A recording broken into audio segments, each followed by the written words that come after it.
So, Mike, can you give us a little musical example of how you'd introduce the melodic minor scale into a simple blues, going between the chords of A7, or dominant, and D9 or dominant 7. Okay. Normally, what you'd hear when people accompany, they'll play A7.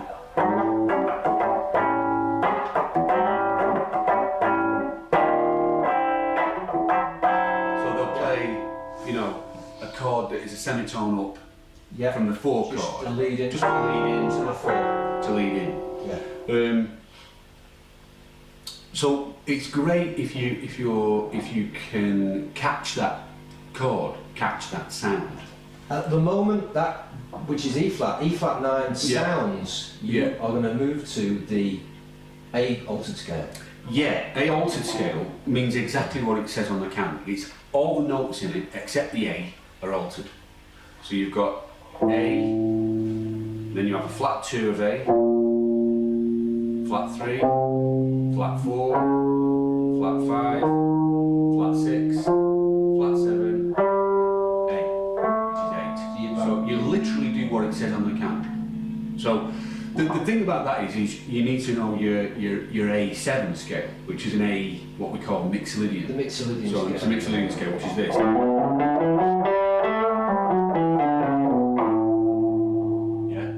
If you alter all those notes except the A, you get this. Different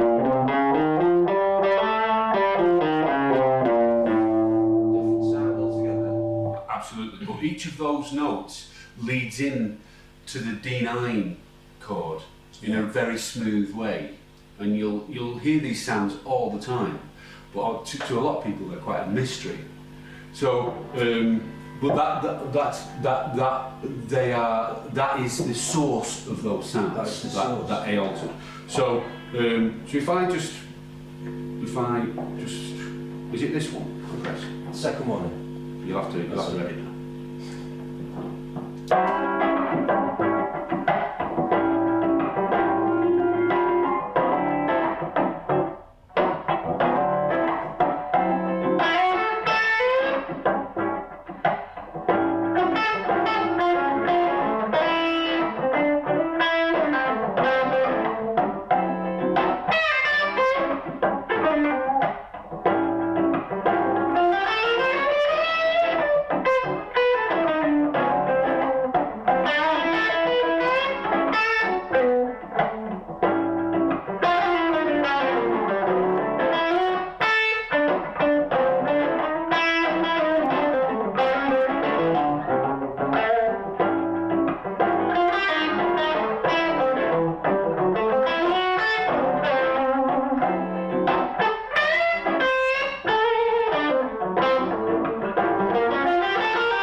So that's that altered scale being used. Now, if I do that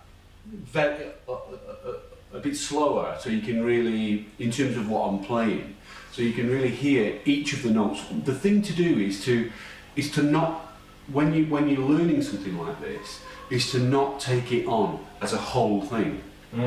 So when I say A altered, you don't go A altered. Which I think people tend to do. People get scared of it, and there's absolutely no need. Because you would naturally, when you're going from A7, if you play the blues, you would naturally go from that C sharp, which is the 3rd, and you would naturally go down to the flattened 7th of D. So the result? Yeah, you would just do it by ear. Yeah. So you'd play.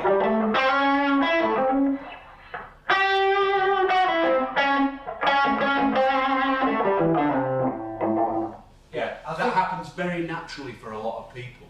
And the thing to do is to get all the notes of the A altered scale to do that. Yeah. So that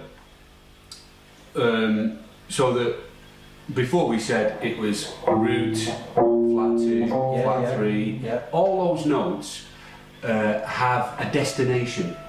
Either a semitone above or a semitone below. Yeah, they're travelling to the next sound. Yeah. They've got a destination to the next sound. So For instance, the sharp 5 will go to the 3rd of D or the 9th of D, which is a semitone above or below. Where are you playing? Where are you playing the sharp 5? At what point during the progression? Well, that's to do with phrasing. I mean, I might play it in a lot of different ways. Yeah. But I'll give you a Because little bit of it. I did notice there you left a nice little pause there, which I think people tend to do. They tend to play too much.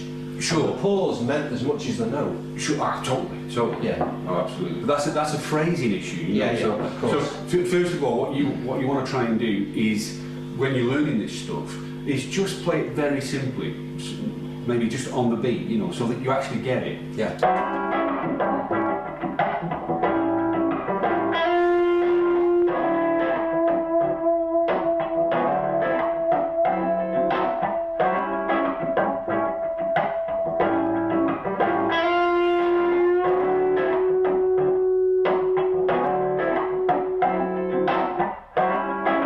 So that's a sharp and fifth. That's a great example. Yeah. So that's a sharp and fifth taken care of. Yeah. The flat and 9th on top, same thing. You know, it sounds pretty crummy when you do it like that. You know, you put a flat and 9th on top, but when in context, again.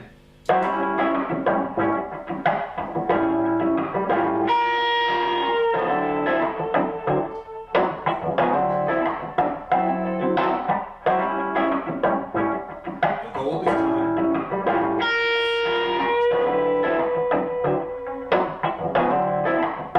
So that has a destination. Yeah, that's interesting. Either a semitone above or a semitone below. Yeah. They don't all work as a semitone above or a semitone below. Sometimes they stay where they are.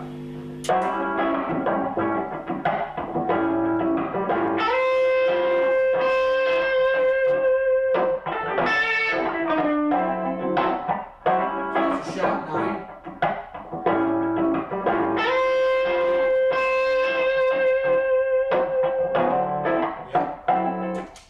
Yeah, So- that's- Do you see what I'm saying? yeah, I can. That sounded to me like something like Larry Carlton did. Sure. Let's have a look at the sharp 11, which is the 4th note, the sharp 4th. Yeah. 4th and 11th, same thing. Yeah. So let's have a look at that sound.